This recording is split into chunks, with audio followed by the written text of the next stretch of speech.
I hate speech. What did you say, nigga? What? Are you serious, my brother? I do the Black Lightning. Warning, the following video contains secondhand embarrassment, unsolicited opinions, and outdated advice that may get you in a psych ward if repeated. This topic contains enough cringe to power a small village. Proceed with caution if you value your brain cells and basic human rights. And please remember, everyone is entitled to their own wrong opinion. Side effects may include uncontrollable orgasms, laughter, jiggle joints, mild cynicism, and an urge to share this video with everyone you know. No refunds are offered at this time, or ever. Hate is a strong word, and an even stronger entity. That's why my biggest op, Megatron, could never do it like me. Now, first up on the list that deserves all the hate in the world. It honestly baffles me how this disease to urban society exists. Matter of fact, it thrives with its own trademark, rush hour. I didn't know what I was getting myself into when I decided that I'd drive to and from Narnia for school, but damn. And you know, I'm all for safe driving. Slow instead. Now, if you don't know, traffic is caused by an influx of vehicles in one or more areas. But that doesn't add up, because every time I get out of a traffic zone, there's always somebody that's cruising like they're on a local road or pushing 35 like it's a school zone, leaving bigger gaps than croissants too. It's like these people are saying to themselves, this road is just beautiful.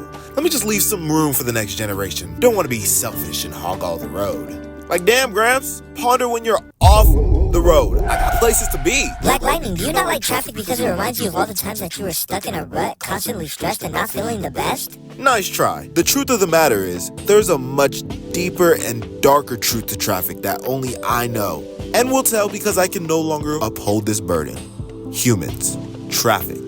King. Flip that and you get King Traffic Humans. The king card symbolizes power, authority. George III was the king of Britain in 1776. This was also the year that the U.S. declared independence. Now, who was the first U.S. president? George Washington. Good.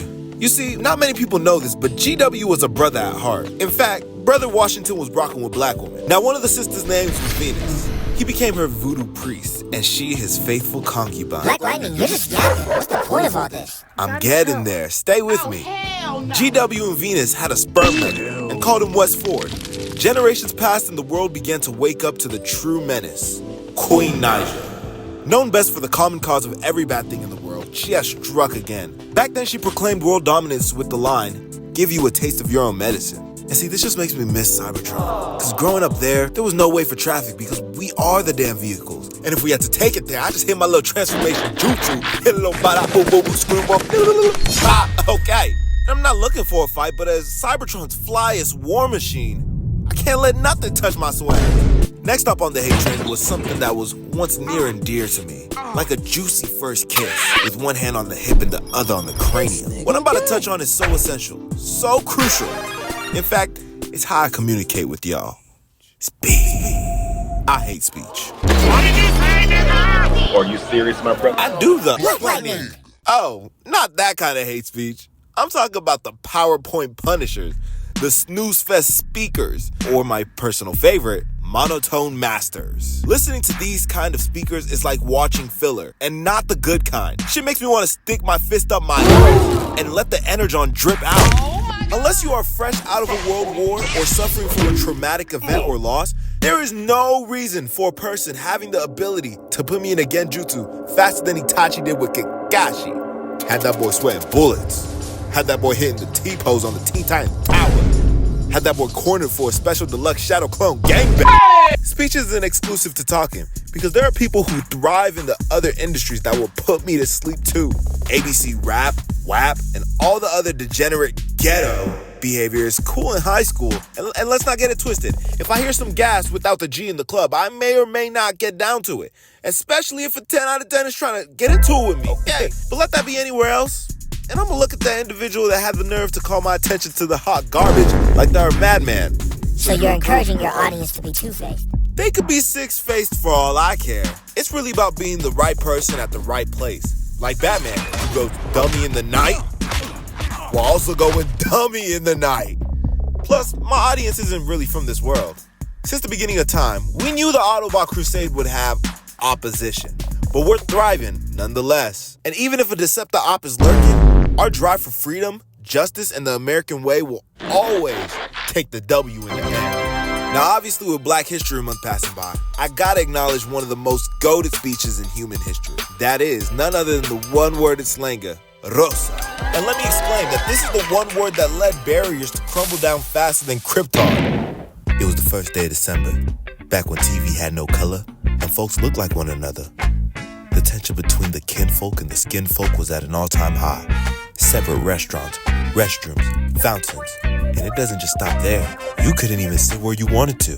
Back to Rosa though. If you ask me, the bus driver was doing his job, following protocol, making sure the colors stay in their box. But Rosa decided that she was going to be a menace and hit that boy with a heart-wrenching no. So for good speech to be peak speech, it's got to be simple but effective, like Rosa. For you people who've ever been to a convention, you can pretty much count on the main speaker being a bore. I think there's only one thing in the world that's worse than a boring speech. Influencers, for sure.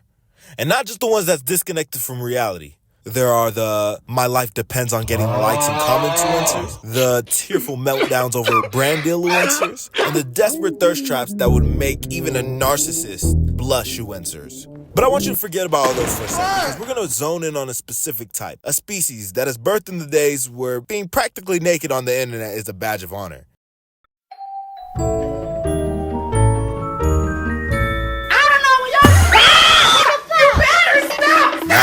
Don't try and click off now. You gonna bear this burden with me. These creatures are lifestyle influencers.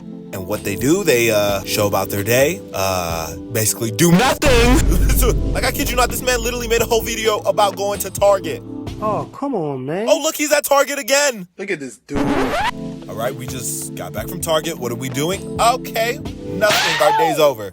This is almost as bad as the video where this guy says streaming is harder than a 9 to 5. Content creation is harder than your 9 to 5. Oh, okay. Okay, because I thought, I was like, hey, what? Now, a good kind of lifestyle video that I saw was this guy with his fits. And to be honest, I'm gonna need to try some of these fits for myself. Get the ladies more. Plus, I get more value from this man than the 50 Angles brother man. But Black Lightning, are you not an influencer yourself? Influencer? No. Influential, amazing, rich in mind, body, and spirit? Yeah. And must I always remind you that I am that guy? I thought my amazing catalog conveyed the message. But seriously, I'm not an influencer. I'm a commander! Funnier than Adam Sandler. Not a rapper, but I can handle her. Now, I'm not super political, obviously because I am Cybertronian. But bro, politicians may be the most unserious people ever. And that's why they are making this list under things I hate. I mean, look at this. Even a 2-year-old can see through this skit having ad flick. And to whoever took this picture and let her post it for the world to see, scratch that. She probably dressed up for this too. Picked her outfit with all white and thinking she represents peace while pleading for cease. Sister, it don't work that way. Where are your tears at? I ain't never seen somebody cry with their whole hand on their face. You gotta be... But it don't even stop there. Because there are people who deliberately act dumb. But honestly, I don't even know if they're acting anymore. To better understand, though, let's listen to this indie American journalist speak. American cities are expressions of democracy. Okay. Places where people have to negotiate differences. Right. And find ways to live together. That makes them messier and dirtier and sometimes chaotic. Okay. But perhaps that is what has made these cities so vibrant and innovative. Bro, what? And why they have been at the forefront in making America the country that leads the world in economics, technology, culture, and power. What? Bro is slobbing on Uncle Sam's shaboing boing. Because last time I checked, vibrance and chaos are polar opposites. Now, y'all need to watch out for these type of peoples. The ones who start off making sense but start deviating into nonsense. And I've watched the Avatar, so I get that there's balance needed. But you start sounding janky when you try to paint bad things in a good light. The final thing I hate the most, more than anything else on this list, is New York. Yeah, I said it. I hate New York so much that when I hear Jay-Z's New York on the radio, I turn it off. I hate New York so much that when I see someone get sturdy, I push them to the floor and call them stiff and dirty. I hate New York so much that I put the 8 in hate. In fact, I've done zero research on New York for this video. New York is basically Gotham City, where it's always raining, dangerous in the night, and kids are looking to fight. I enjoy living on the other side of that abomination of a state. I enjoy waking up and being able to go outside without being robbed. I enjoy not seeing sperm webs fly in the air from a black or white spider that leaves filth all over the city. Come to think of it, I'm actually a superhero too, but I do no saving. In New York, y'all are doomed.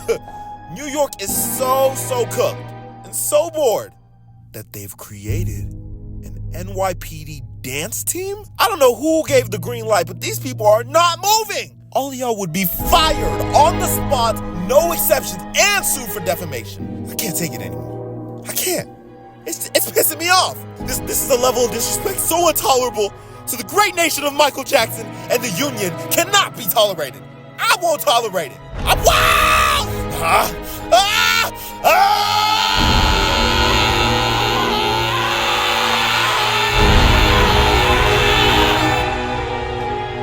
I hate traffic. Stuck in traffic. Are you driving? Is you high off something? I hate traffic. Stuck in traffic. Are you driving? Is you? I ain't gonna take it.